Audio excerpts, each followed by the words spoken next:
Olá, meus irmãos, Deus os abençoe, em nome de nosso Senhor Jesus Cristo, que a graça e a misericórdia de Deus seja sobre nossos corações, essa graça bendita apontada no livro de Zacarias, quando aquela pedra cortada sem mãos veio clamando. Veja, a voz da aclamação, esse foi o alarido, essa foi a mensagem do sétimo anjo.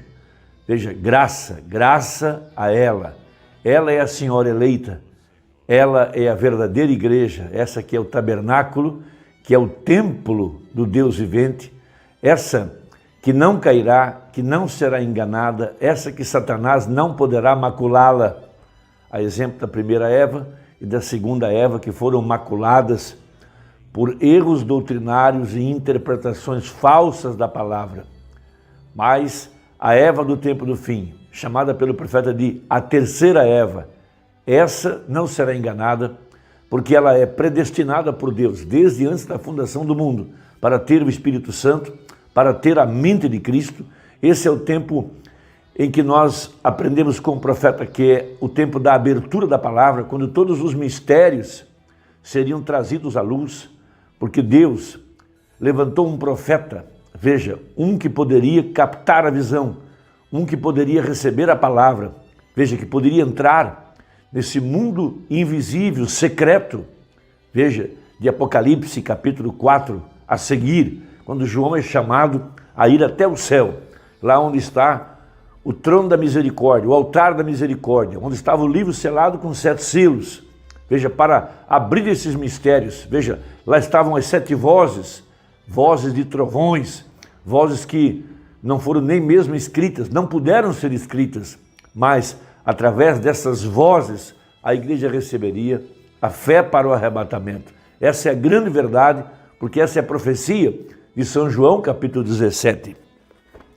Veja, a partir do versículo 18 de São João, capítulo 17, uma escritura sagrada para esta hora.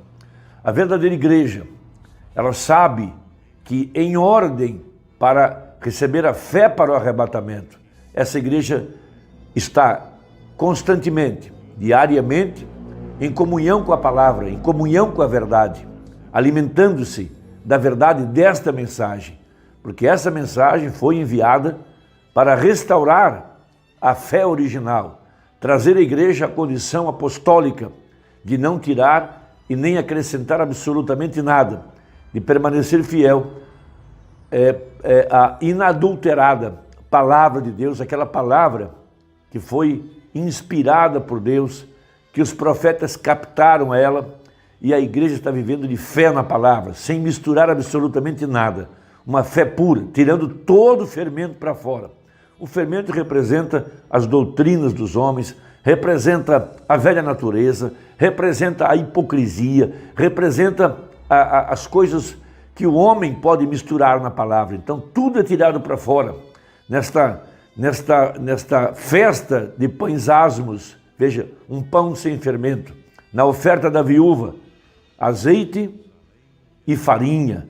Veja, um tipo perfeito de Cristo e a igreja no meio. No tipo perfeito da palavra e o Espírito.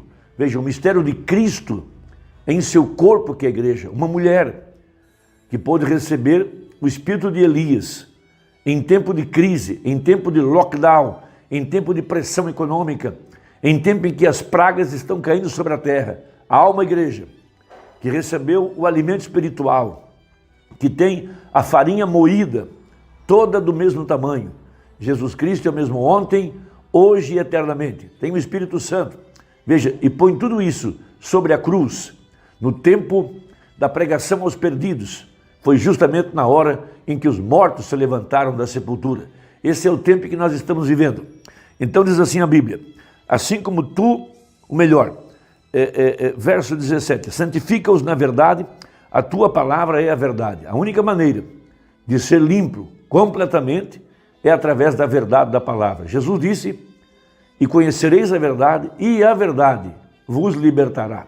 Então a verdade, veja, a lavagem da água pela palavra, constantemente lendo a palavra, crendo nela, dando glória a Deus, meditando diariamente, Veja, a palavra por si só, ela faz uma lavagem no indivíduo. Jesus disse, vós já estáis limpos pela palavra que vos tenho pregado. Então veja, santifica-os na verdade, a tua palavra é a verdade. Assim como tu me enviastes ao mundo, também eu os enviei ao mundo. Então veja, Deus, o Deus que enviou Jesus, veio dentro de Jesus. Por isso que antes de Jesus começar seu ministério, ele foi às águas batismais, ele foi primeiro ao profeta João Batista, desceu às águas batismais, e João viu o Espírito de Deus descer sobre Jesus, veja, em forma corpórea de uma pomba, porque a pomba representa o Espírito Santo. Veja, então Deus que enviou Jesus foi dentro de Jesus. O Deus que tem enviado a igreja, então vem também dentro da igreja. A igreja é o tabernáculo do Deus vivente. E por eles me santifico a mim mesmo, para que também eles sejam santificados na verdade. Que Deus dê a graça a cada um de nós, líderes, pastores, a nos separarmos de toda incredulidade, de todo mundanismo, de toda sujeira, por amor às ovelhas do aprisco do Senhor Jesus. E não rogo somente por estes, mas também por aqueles que pela sua palavra hão de crer em mim. Ali estavam os apóstolos, sendo treinados, ministros, para irem por todo o mundo e pregarem o evangelho. Então a oração de Jesus era por eles e por tantos quantos Deus nosso Senhor chamar até aqui no tempo do fim, para que todos sejam um. Veja, a unidade de um Deus numa única igreja. Para que todos sejam um como tu, ó Pai, o és em mim, e eu em ti, que também eles sejam um em nós, para que o mundo creia que tu me enviasses. Então essa é a grande profecia.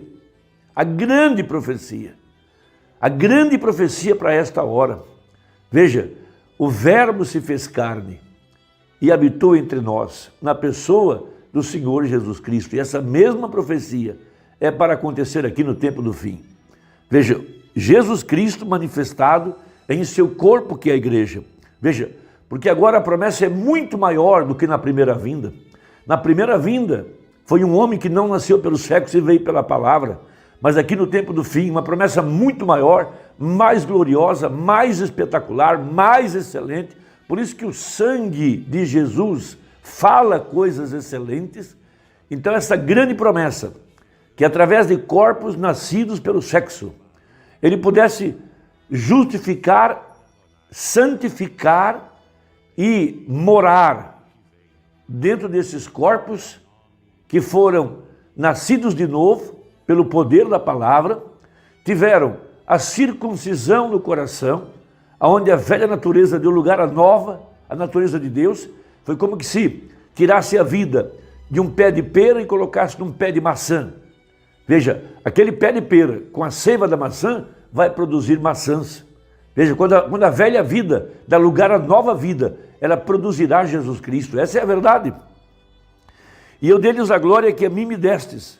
Veja, essa glória, a glória de Deus estampada na face de Jesus, essa mesma glória foi vista aqui na igreja no tempo do fim, através do anjo de Malaquias 4, de Apocalipse 10, 7. Veja, e a igreja por muito tempo, veja, ela foi roubada de seus privilégios depois da morte do profeta. A verdadeira mensagem, ela foi boicotada, ela foi suprimida, mas há um povo, a exemplo de João, que tomou o livro e que comeu o livro, e que essa fé está crescendo cada dia, porque a vida continua através da igreja. E há um povo, a exemplo de Sansão, vamos dizer assim, que as suas tranças estão crescendo, e eles estão agora tomando a palavra inadulterada, se enchendo do Espírito Santo, para manifestar a gloriosa vida de Jesus Cristo para o arrebatamento. Porém, quando essa plenitude vier sobre nós, não é para começar a igreja, não é para começar o movimento, agora é para tirar a igreja da terra no arrebatamento, porque o que temos hoje é o penhor, mas logo virá o pagamento completo de acordo com a profecia. Veja, e eu dei-lhes a glória que a mim me desses, para que sejam um como nós somos um, e eu neles e tu em mim, para que eles sejam perfeitos em unidade. Veja, e para que o mundo conheça que tu me enviastes a mim, e que os tens amado a eles como me tens amado a mim. Veja, Pai, aqueles que me destes, quero que onde eu estiver, também eles estejam comigo, para que vejam a minha glória que me destes. Veja, porque tu me has amado antes da criação do mundo. Pai justo, o mundo não te conheceu, mas eu te conheci, e esses conheceram que tu me enviastes a mim. E eu lhes fiz conhecer o teu nome, e lhe o farei conhecer mais. Veja, por que ele disse, eu lhes farei conhecer o teu nome? Veja, o nome que Jesus manifestou foi o nome do Senhor Jesus Cristo. Esse nome foi usado no batismo pelos apóstolos e tem sido usado pela verdadeira igreja aqui no tempo do fim, na restauração de todas as coisas. Por que foi que ele disse, e lhe farei conhecer mais? Há algo além do nome de Jesus? Há algo além do que Senhor Jesus Cristo? Sim, há. Porque o nome carrega a vida, o nome carrega a herança, o nome carrega o título de propriedade. Por isso chama-se Novo Testamento. Então haveria um novo nome, escrito em sua coxa, de acordo com Apocalipse 19, e o nome pelo qual se chama é a Palavra de Deus. Por isso, nas eras da igreja está contido, ao que vencer, eu lhe darei uma pedra branca, e nessa pedra branca um novo nome, que somente sabe aquele que o recebe. Não que haja um novo nome para a pessoa do Senhor Jesus, não. Esse fazer conhecer mais significa a interpretação correta da palavra. Veja, a abertura completa dos mistérios que estavam escondidos dentro da Bíblia, em forma de símbolos, em forma da vida das pessoas.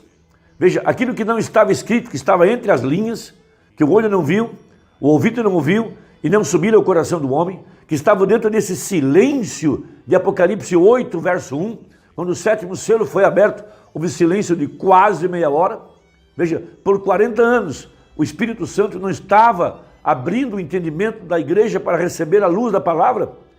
Então temos Apocalipse 10, verso 8, e tornou o anjo a falar comigo. Veja, o silêncio durou exatamente 40 anos.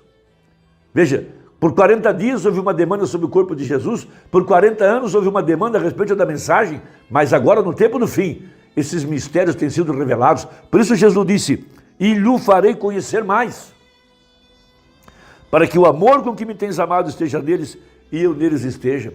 À medida que a palavra nos é aberta, o entendimento da profecia, mais nosso amor cresce por essa verdade.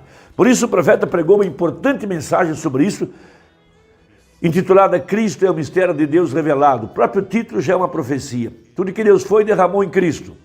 Tudo que Cristo foi, derramou na igreja. E agora os dois juntos, voltando ao reino restaurado. Então aqui no tempo do fim, através do seu corpo, que é a igreja, para manifestar São João 17, para cumprir essa profecia, veja, Jesus tem se manifestado em sua plenitude, através do seu corpo, que é a igreja.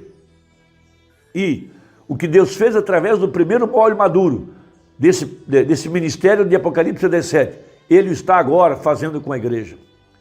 A diferença entre Jesus Cristo, que nasceu pela palavra, e o anjo de Malaquias 4, e por conseguinte de Apocalipse 17, a diferença foi apenas o corpo. Mas o Espírito que estava dentro de Jesus é o mesmo Espírito que veio aqui no tempo do fim para manifestar o ministério do Filho do Homem e agora, por extensão, vindo sobre a igreja, sobre filhos dos homens, a verdadeira igreja, agora com a capacidade de reprofetizar aquilo que foi profetizado pelo profeta. Somente ele pôde entender, mas agora o anjo tornou a falar para que a igreja pudesse captar aquilo que pregou o profeta, porque essa é a era da mente da igreja. Então, pregando sobre isso, 582, para mostrar um pequeno detalhe, que a diferença entre Jesus e o William Branham foi apenas o corpo. O de fora era um homem, mas o de dentro não era um homem, era Deus. Então veja, mas eu estou falando sobre a liderança de Cristo. Note, sendo pessoalmente identificado pela liderança original, nós temos a resposta à pergunta do diabo. Qual foi a pergunta que o diabo fez para Jesus?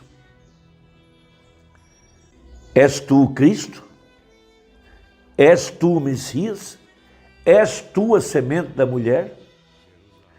Veja, amém, glória, diz o profeta. Nós temos a resposta à pergunta do diabo. Ele, Cristo, está ressuscitado e tem pago o preço e levantado o corpo. O diabo não pode suportar isso. Essa é a razão porque esses reinos ecumênicos estão se estabelecendo. Essa é a razão porque eles todos estão entrando no que eles estão fazendo agora. O diabo. Essa é a razão porque ele está uivando da maneira que ele está. Sua iniquidade tem sido, veja, sua trama tem sido descoberta pelo Cristo ressuscitado e levantado na liderança sobre o seu corpo. Glória, diz o profeta. Toda a trama do diabo, descoberta pela revelação dos 7 selos de Apocalipse, os mistérios que estavam escondidos. Você pensa que eu estou fora de mim, diz o Mombrana? Eu não estou. Nós temos a resposta ao diabo. Não sou eu quem vivo, mas Cristo, a palavra, vivendo em mim. Não é minha ideia, é seu poder. Não é minha ideia, é sua palavra. Ele prometeu isso e aqui está. Ele disse que estaria aqui e aqui está. Nós temos a resposta ao diabo. Cristo está ressuscitado e tem pago o preço para a nossa redenção. O que Deus em Cristo manifestou, Ele deu essa carne, isso e o sangue, para que no sangue pudesse vir a vida e a carne ser redimida, para que Deus, nessa carne redimida, pudesse manifestar sua palavra para o dia, assim como Ele o fez naquele dia. Então fica estabelecido a diferença entre Jesus e o 7º anjo foi apenas a carne. Lá foi um preço nascido, foi um corpo nascido pela palavra. Aqui é um corpo redimido pelo sangue. Uma promessa muito maior. Deus te abençoe. Eu espero que tenha ajudado essa conversa. Até a próxima, se Deus quiser, em nome de Jesus. Amém.